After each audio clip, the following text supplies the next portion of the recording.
And how you guys doing? You guys are tuned in to another episode of the Product Podcast. This week is a little bit different. Let's get it. We're calling this episode the Racial Clashes, or even the Racial Clash. Clash. Get it. Get it. But we want to, kind of present our podcast as a space where we can actually like have these conversations and it kind of hits on like why we say like we want to advocate for our culture, because we've heard a lot of like misinformation and just people talking when they're around us. And a lot of that can just be mislabeling. It can be ignorance to, just the culture itself. And so we want to create a space where we can have those conversations and also provide not just an educating space, but a space for us all to be able to empathize and feel like, okay, it's not just me. And then also like hopefully teach you guys and learn together how to navigate, moments like that too. And all of our responses are going to be different. Yeah, for sure. And so like that is also something that like I don't always want to take away, I don't want us to like disarm our culture of people and how they respond to those moments too, because some of them call for different responses than just like one general, one fits all kind of like response. All that being said, this is a good episode and I'm excited about it. So, Jarod. Let's go, brother. Let's get it. What? Tell us just about like the story of you starting sports and race and all that stuff. Man, how that kind of connects. So I grew up in the hood, man. So like we didn't have a lot of times where we connected with the other race. So you just had your own thoughts and your experience based off what you'd been through of people. You already had it. So, but I was good enough to have, even though my family went through stuff, we still have morals and values about ourselves, like to respect the person no matter what. Like try to respect the person, based off how they, present. Right. All right. So my grandma lived out the way, man. So having the opportunity, my grandma lived in Seven Hills at this time. Seven Hills was like a good area, bro. Now it's kind of like turned up now. But back then, like Seven Hills was like out the way. So my grandma lived out there, and we used to be able to go out there sometimes and just get away from all the hardship, man, just to be kids sometimes, bro. Like to go in the woods, to try to build go-karts, to ride bikes. Like we used to go out there and at least do that when we get to, so being able to do that, I got to meet this kid, man, named Daniel, the white kid, man. He was a few years younger than us. He lived on our street. He was a cool kid, man. Like he had the trampoline in his backyard.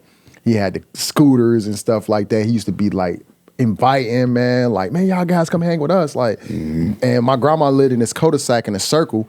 So he used to ride his bike down there a lot. And he used to always want to share like his things with us. And I'm like, why this white kid wanna be cool with us? Like, and he went. So man, we got cool with him, man. Taught him how to ride a bike. So he was struggling to ride his bike. So he used to be out, and we taught him how to ride a bike, man. And his mom used to always bring us snacks out. So when we was playing, she used to always be nice and bring us out snacks and different things. I used to be like, man, why is this white lady, nice to her? I thought it was something to it. Like, but she was genuinely like really nice. Like, so my grandma was a stippler. Like she was guarded, but she seen how this lady was interacting with us, and she used to allow us to go up there. My grandma used to tell us, like, man, you don't go in nobody's house. Right. But, unless she knew them. So she had her friends, like, we used to, and she got to know this lady and allow us to, like, be in her space. So this lady used to invite us over for sleepovers and stuff like that. And I'm like, man, buy us pizzas. So Daniel, this kid, started playing football. He never played football. And he was struggling at it. So me and my brother used to try to help him out, work with him and stuff like that, man. We'd go to his games, his first game we go to, and his mom looked at us after the game. We was excited. And she was like, why you guys don't play sport? And we was like, man, my grandma and them, they can't really afford it. Like, so mind you, we never played an organized sport. Like, because at that time, you used to have to pay for everything. Like, it wasn't no, so the lady was like, what? So she went to go talk to the coaches and them. She took us to his next practice and talked to the coaches. So imagine the first game started, but this lady, she talked to him and they was able to get us on the team. But however, there was no equipment. So imagine my peoples can't afford that stuff. Like, man. So she took us to Play It Again Sports. It's like where you can buy like reuse like stuff, but they have good like equipment, like sports equipment. So she took us up there, man, bought all our equipment for us, bro. Like my brother at this time, he's 13 years old, 12, 13, he like 200 pounds. So like his equipment, his helmets, like it cost because it was a little bigger. And she paid for it, bro. And she came to every one of our games. She went to all our practices. She made sure we got there. And then my grandma, she couldn't drive and she couldn't really get us there. And her son practiced at a different time than we practiced. So she'll make sure that she'll stay there with all of us, bro. Mm-hmm. And she used to fix our food. She used to make sure we had our snacks. I'm just like, man, why is this lady doing all of this? And she was the first person that really supported us in that space, man. And I genuinely looked at her as like a person. I didn't see color. I didn't see all this. So it opened my mind up like, damn, there's really good people out here. Mm-hmm. So so we went through the season, man, like just learning a lot. We used to do sleepovers, all these things with her, man. And she didn't want anything in return. She just wanted us to have an opportunity. Right. And it wasn't like she wanted us to be this savior for her son. She took us in as like one of her own. And the story behind hers is she came up here and the house that she lived in, she was staying in, was her mother's, and her mother was dying. Mm-hmm. And she had to get all their affairs together. But that house, her mom wasn't like the nice lady on the block. Right. Like we used to go past this house because it wasn't a nice lady. So she was from Texas at this time, bro. A little small town from Texas, man, where it was a lot of differences going on. And this lady, bro, she was so kind to us, man. And she was so like open a journey with us, and I never felt judged by her. And after she got all her affairs together, she had to sell a house and stuff because she did live in Texas. So once she got it situated, man, she had to move down. It took her like a year or so to do that. So when she finally was about to move, she was like, "Hey guys, I'm moving back to Texas. I'm selling my mom's house, man. I know that you're young. You guys are young. I don't know what's next for us." Mm-hmm. She was like, "I'm here." She gave us back then, man, we ain't had like text and social media and all this stuff you can keep up with a person. You really had to like exchange numbers and hope that y'all can stay in contact. So school was going back. We lived with my sister. We lived in a faith. So she was like, "Man, can I take y'all home?" So she took us out to eat, took us to our sister's house, man. And I didn't understand it, man. She was like buying some stuff for us. And I didn't know that this was the last time seeing her. And she was crying. I was wondering, like, why is she crying? Like, but I was young. I didn't understand that she knew this was going to be her last time seeing us, man. So when she dropped us off, she gave us the biggest hug, man, and told us, be great in life. She was like, anything you put your mind to, you can do it.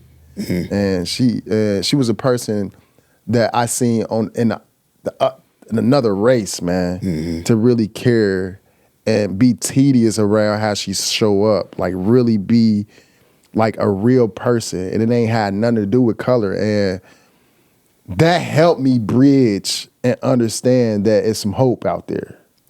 Yeah, I think let me make sure. I want to be clear, even for us, like, we also know, like, there's another side of that coin too, where that's not the experience that like we all get to have. We all get to have, and that's what I was living from, bro. I think, I went to a bunch of different schools where like there were a lot of teachers, and I'm still, I'm friends with some of the teachers on Facebook who were white and were supporters of like my family in many different ways, and have always shown nothing but kindness and respect to us. But then there are also like this other side of like my experience with that, where it wasn't that kind. It was actually, some folks were like upset that I had people in the school system to go to express like, man, my frustrations, or to even have a bailout, right? Right. I think one of the biggest points and turning points for me with race was I was going to Midway. I lived in Westwood at the time, and me and a friend of mine at the time, we went to Restaurant Roll-A-Rama. And if you don't know what Restaurant Roll-A-Rama was, it is, for us growing up in black culture, we had the Fun Factory. Yeah. Western Roll-A-Rama was not for us. It was not at all. But we lived in Westwood, so Western Roll-A-Rama was actually just in walking distance of both of our houses. So we walked there. And it was some kids who had said some to us, and we had said something back, and what we didn't know, which is always like, it's always, this part always gets me. What we didn't know was when we had responded back to these two white boys, and I think we was probably in seventh grade. They had responded back to us, obviously in like with bigotry. Yeah. And me and my boy was like, all right, cool. Like we gonna address it. You know How what old I'm saying? were you? Seventh grade, I was probably about 12, 13. So what happened was we still, you know what I'm saying, we feeling some kind of way as we go into the, Restaurant Roll-A-Rama, and as we're getting ready to leave, they said something else. So for us, it's like, come outside. You know what I'm saying? We knuckleheads. We 13. And I ain't even say knuckleheads. I think I still stand in a space where I feel like we were accurately responding to like what had like happened with our with the type of like problem solving skills that we possess in that moment. Right. So we get outside. We think it's just gonna be two of them. They kept coming out the door. Just one after another. They just kept coming. So me and my boy at the time was like, his name TK, nickname. So I'm like, oh yeah, it's on. We about to scrap because what happened was everything became I don't know what YouTube's parameters are, so I want to not get us banned. That'd be all right. But it was the N word with the hard R and all these other things. So it's like it kept coming, and we getting called all kinds of coons and all this. So we don't promote violence here. This is a story.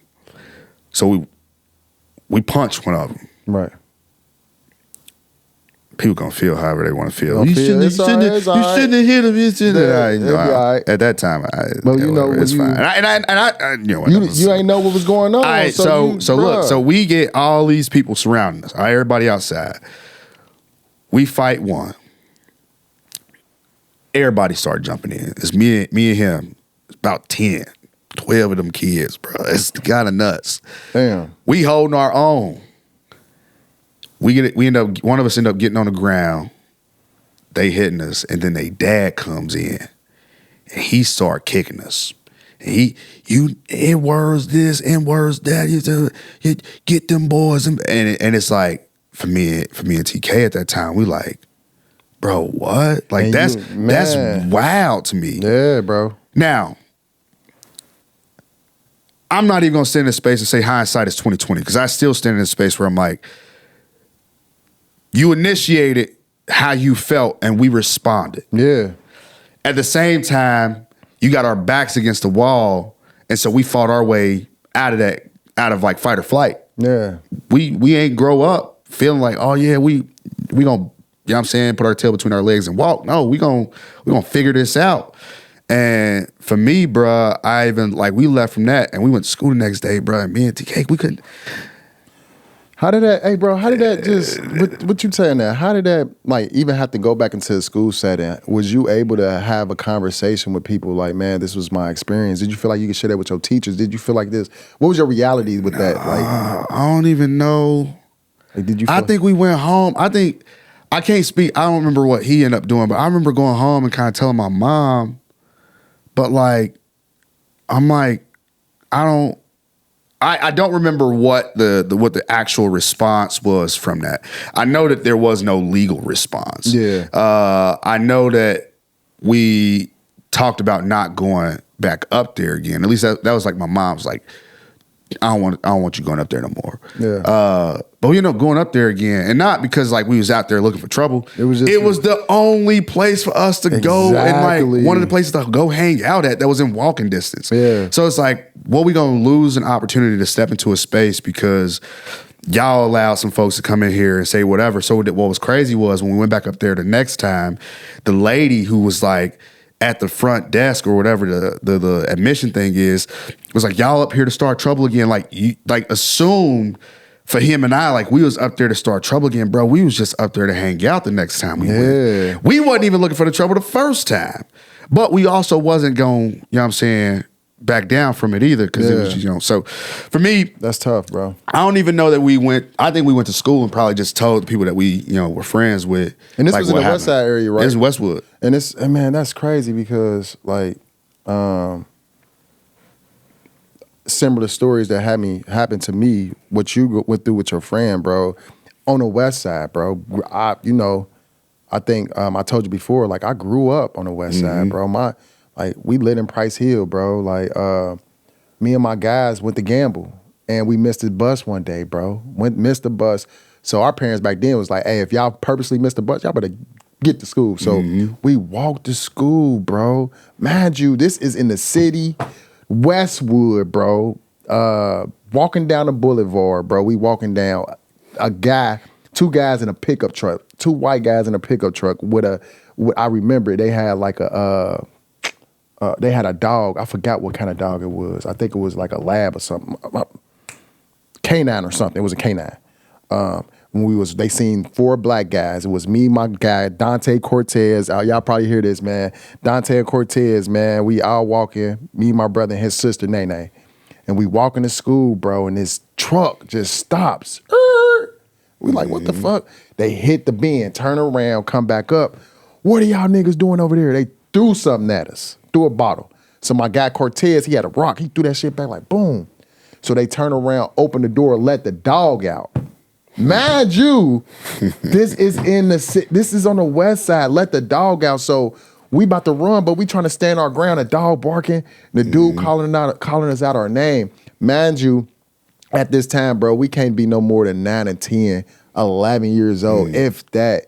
And to be able to process that, man. And the reason why I want to talk about this is segue into like my experience with the lady putting us in sport, because that happened first. So I was kind of had a standoff with white people. Like, man, I don't really rock with y'all because of that experience, bro. This still happening where people hopping out the car, letting dogs go, calling you out your name, and we kids, we walking to school. For adults to do that to kids, man, I didn't understand it at that time, bro. So like what you saying with like that's happening. And this is where I go, like the everybody, and I'm prepared for this. This is what I'm prepared for. I'm prepared for some folks that don't look like us to have you should have responded this way. Yeah. Or you should have did things this way. When the reality of it is, I don't know that you know how to handle those situations, even if you are in them. So there is no, here's how you should have handled it. In a split second, I know that like, now this person is like deemed to me like unsafe. Yeah. Based off of just words that you use. Yeah, yeah. So, man, I even worked at JFS or JFS. No, not JFS. GFS, Gordon Food Services. Okay, GFS. GFS, yeah. And when I was 16, 15, 16. And I'm helping a lady. And this is actually in Western Hills. It's the one right behind Steak and Shake in Western Hills. And there was a lady down in an aisle that I went, and I was like, okay, she obviously need help. So I asked her, say, hey, how can I help you? Is there anything I can help you with? And she said no. But as I like turned away, it was kind of like a black, like, and she said other words, but all I could hear was just like the initial like just disgust, and then all I heard was black, and then I kept walking. Yeah, because in my mind I'm like, I just can't. What that did though, it triggered me back to what I experienced at Western Roller-Rama. You got to remember that now. But now I'm in a workspace, so my response has to be different. Also, at this time, I'm living in a safe house for young men who dealt with homeless and all those things too, and so like my response has to be different. So I remember sitting there, I'm like, oh yeah, like I felt some kind of way about that, obviously. And then I go back to how am I supposed to like respond to this, and how many times should I continuously forgive? Yeah, man. Like a person and their culture when these things happen.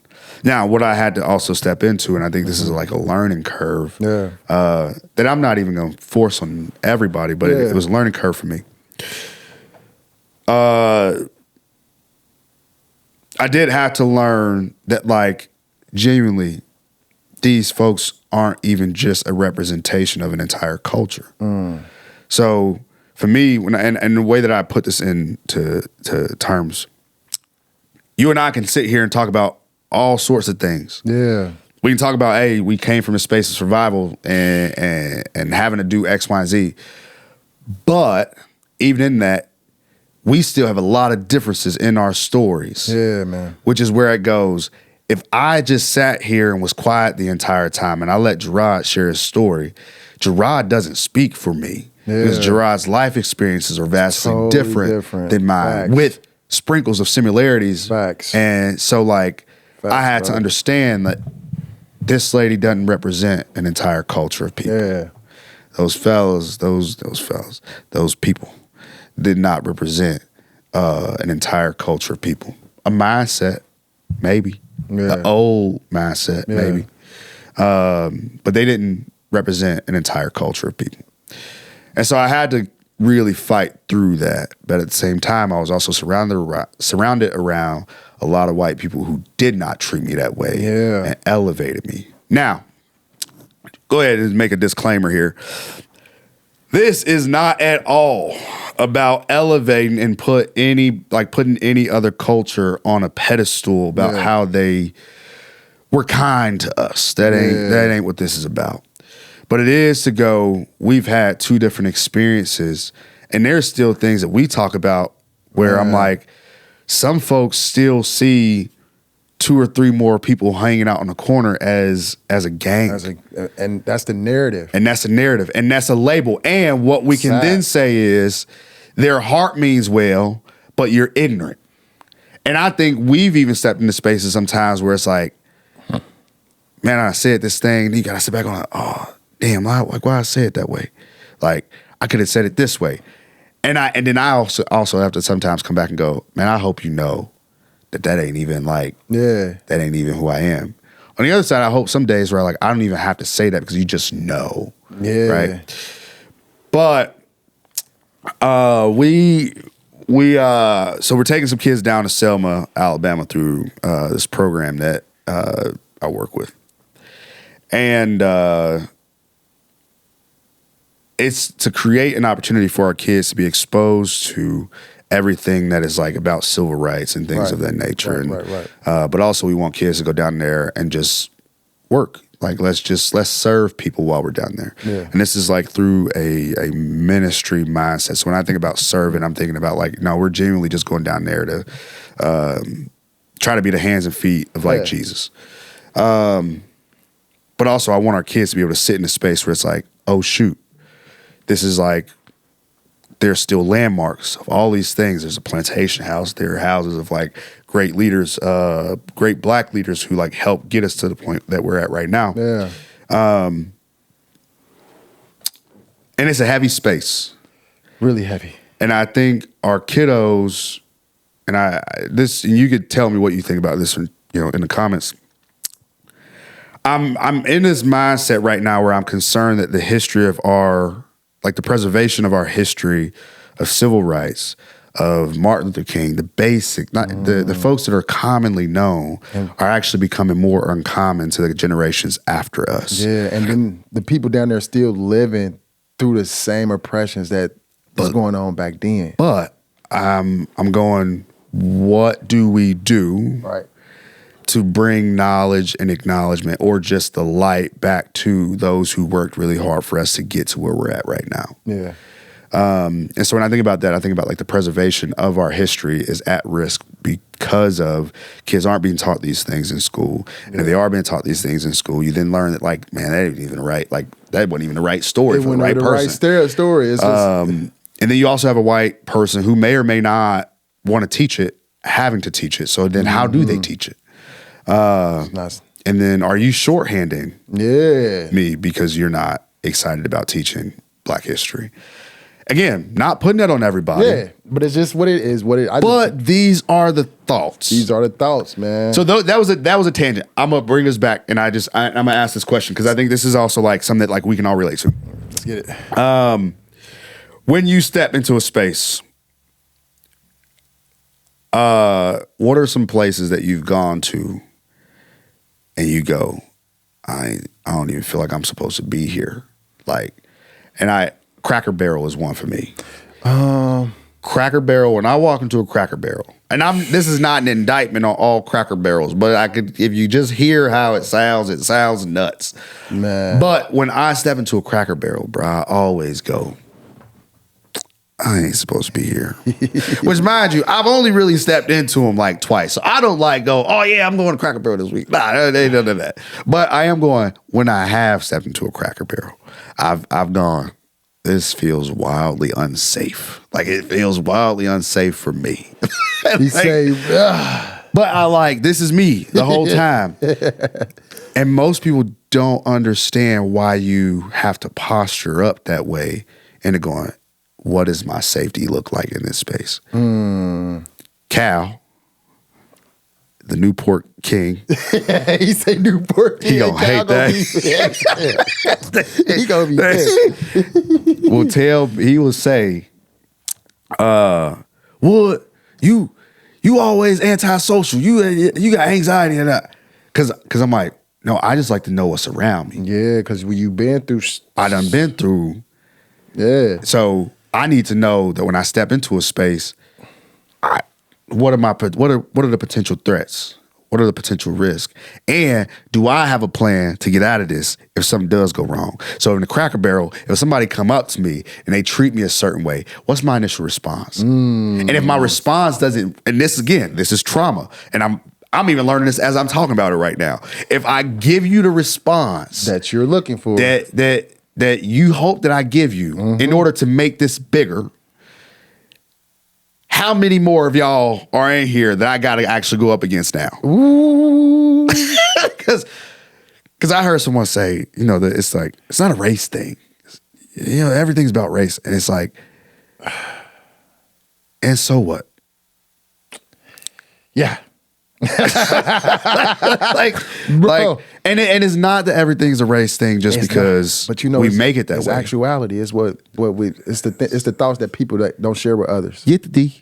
I'm gonna get a get the D button too. I mean, that comes from you said what space that you said Cracker Barrel, man. What is a space that you've stepped into or that man, if I go in there, this ain't it.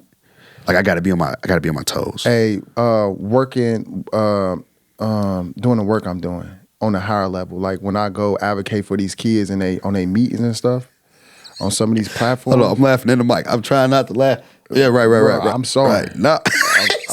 I'm sorry. But I'm with you though. I feel like kind of uncomfortable because the decisions making behind these kids is based off a person's not their reality, bro. Right. When they want to put kids on meds and doing all these things, and it's tough, and I have to advocate from the space of reality. Like, hold on.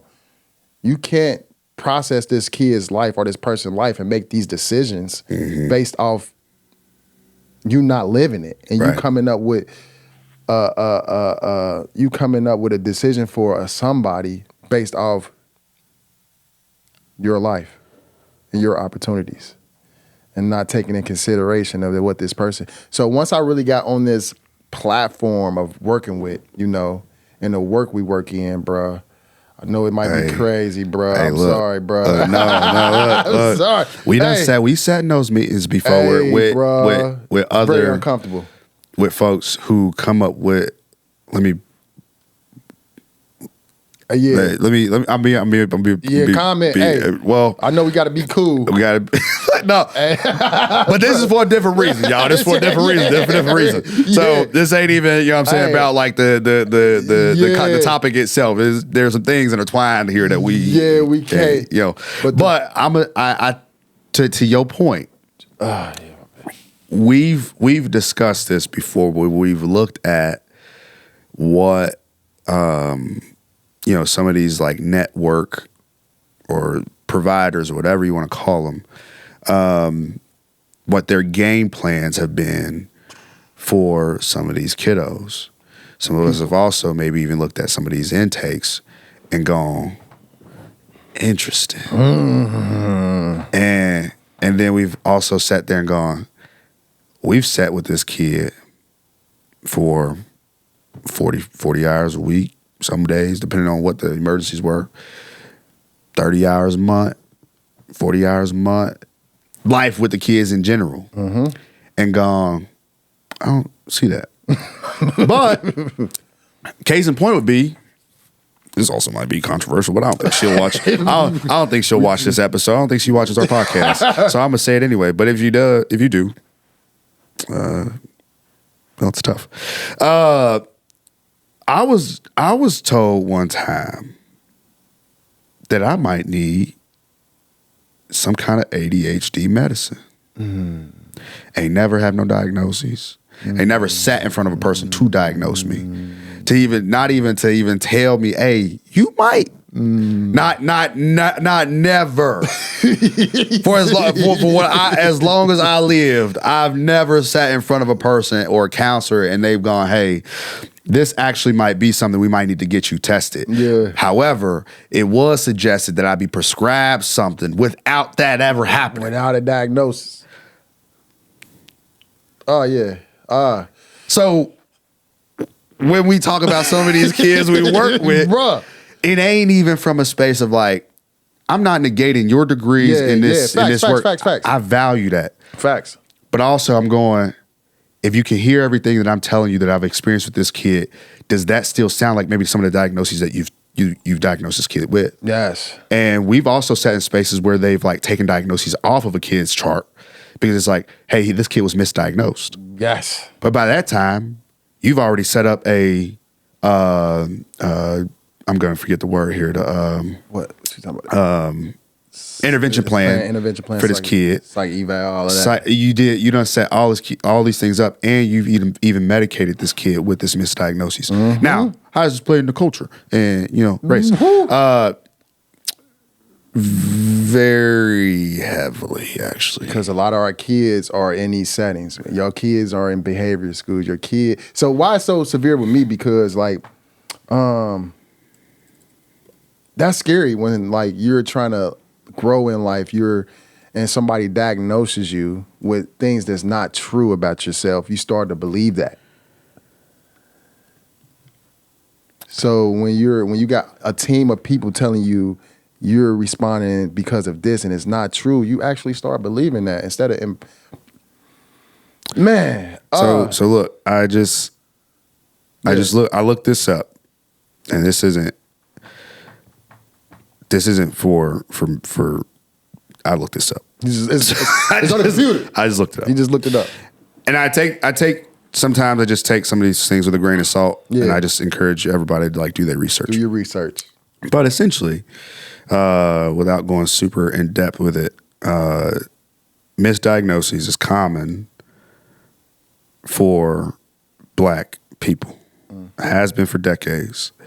Studies show that black men, specifically, have been given more psychiatric diagnoses that are incorrect and especially severe, or have been told that their psychiatric evals are like less treatable.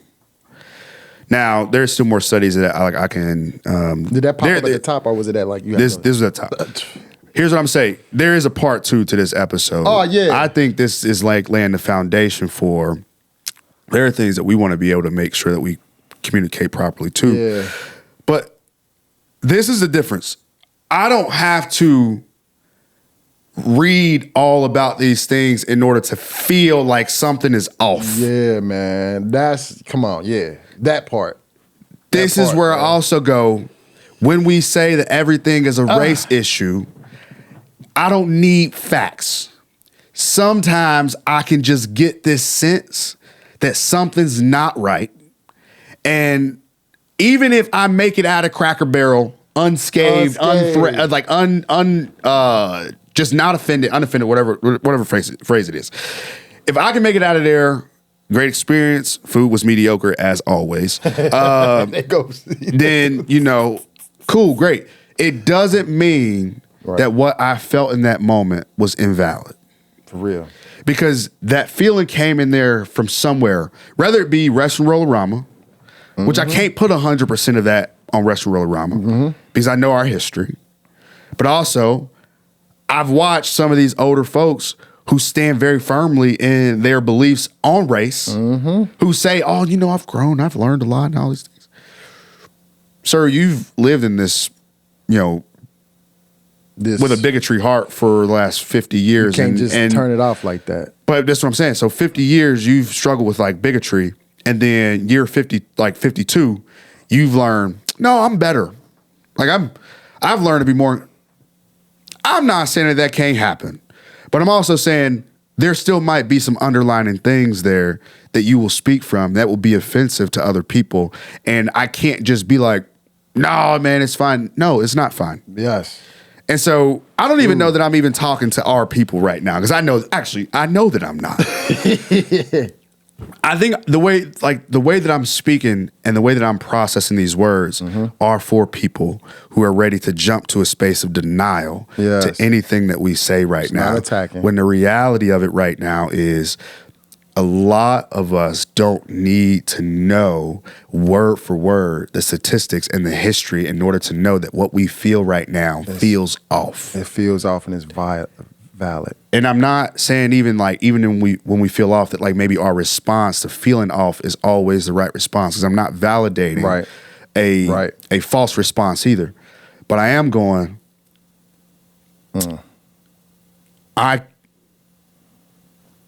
my feelings when I walk into a Cracker Barrel is just equal to like if a white person was to step into, I don't know, the Golden Nugget when it existed. You might feel like, ooh, this might not be my space. Yeah. Or if you step into the Fun Factory, for example, ooh, this might not be my space. I'm going to even go a step further. If y'all was to step into any of these like promoters clubs that they, these boxing matches that they do in the city now, a white person step in, this might not be my space. Right. Case in point would be, I'm going to make some people upset with this one too. Try to let it flow out. Let it flow. Let it flow. Let it flow. Some of the white girls that even step into some of these spaces would not feel comfortable if they didn't have a counterpart with them that was black. So I go back to, we cannot invalidate a sense of unfelt safety. Yes. When it only pertains to when I feel unsafe. But if you're not willing to step into a space to make you feel unsafe, and if I told you that what you felt in that moment, no, you're completely fine. No, you're fine. You're still going to be like, okay, I maybe went from here on my felt safety, like unfelt safety to here. But nothing changes. And then processing the reason why you feeling unsafe. Yes. Because my unsafety is tied to like things that really unsafe. But if you feel you unsafe because of like the statistic things that your beliefs and things are not really happening, you got to process yourself. I think I'm just like, this is really good. I'm gonna say it. I'm so tired. I'm tired, man. I'm tired of like folks feeling offended that I have feelings. That's all. And when I say that I have feelings, I'm not even just talking about me. I get you, brother. But when it's that like that phrase, bro, everything is a race issue. It's like, it's not, bro. We don't make it a race. We don't. It just I can sit in a space with you long enough and you will probably offend me. I'm not gonna put that on you 100%. But like, I guarantee you that you're probably gonna say something you probably shouldn't say. Yeah. And that can work both ways. Yeah.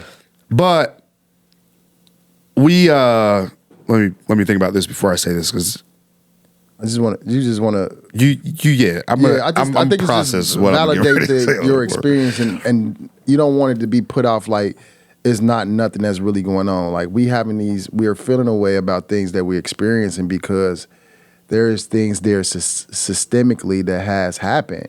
That have these feelings comes up, like have these feelings like where you respond in a way like, oh, this, I'm not tripping when I'm in Cracker Barrel, like you say. I'm not tripping when we just trying to walk to school because we missed our bus and some guys just out of nowhere chose to go out their way as adults to minimize us, bro, to make us feel less than, to make us not ever feel human, like for a person to process that in that space, man, I don't want that to be put off like, nah, you just tripping. That was just a bad day. You just missed the bus. No, it's not just that I just missed the bus. These are things that's actually in space. And I want people to be like, okay, this is people's reality. And how can we process that? And I'm not, we're not trying to shame people. Not at all. I do think though, if we're ever gonna have a space to where we can actually say like what is frustrating about this whole race space, this is where we're gonna do it. Yeah. Because there is no person that I don't know that I have to protect your feelings in this. And also like, even when I'm saying that I feel this way, why should I ever have to think about protecting your feelings in that? Because it's not about you. It's not about that. But like, so I'm gonna say this, and I think this is like where I had to think about it a little bit. The camera right there.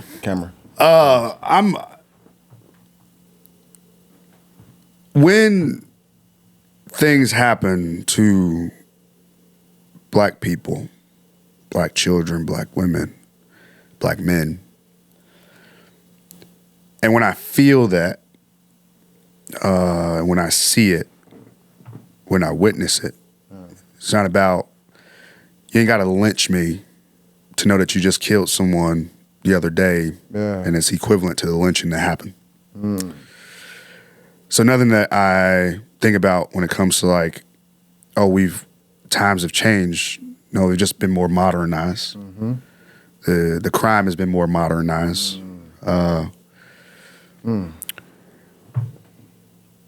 Tears, white tears on these topics don't move me. They don't move me. I would also say, for lack of better terms, during the time like Ahmaud Arbery and George Floyd and just many other black men and children and women were killed,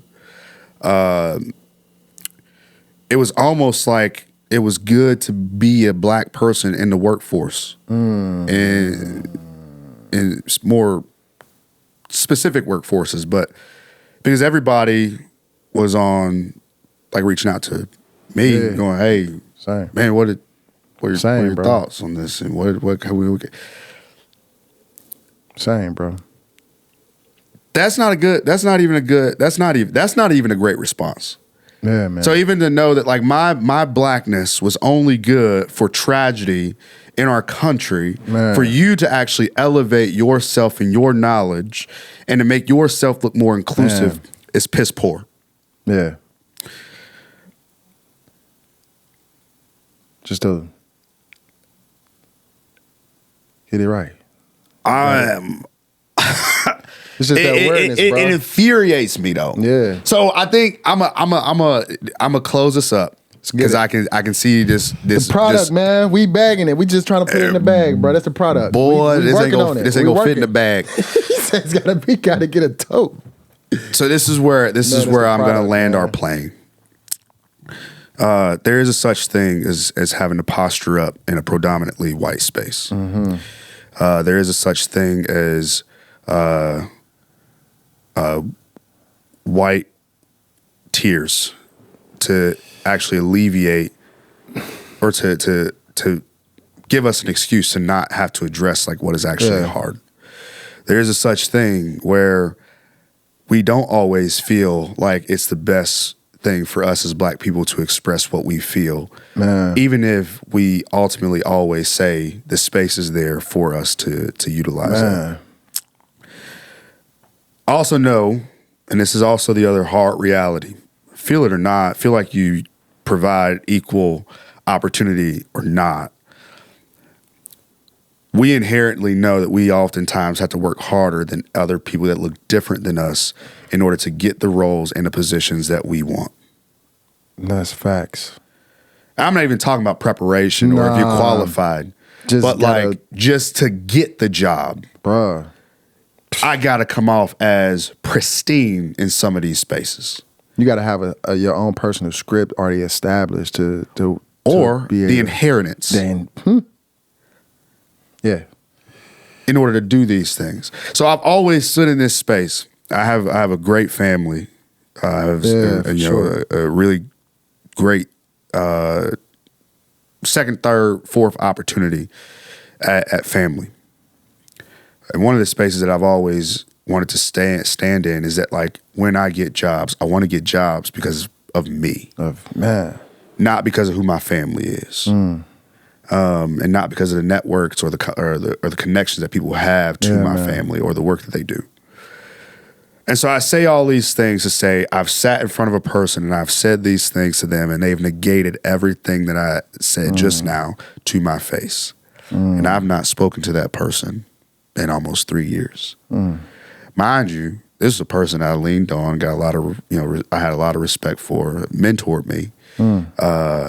And when push came to shove, it wasn't safe for me to even say these things without them being offended. And it wasn't even about them. As a mentor, it was, hey man, I'm struggling with this. This is what and then you came in with a defensive heart. And even those who say that they're most open still have regulations around what they would allow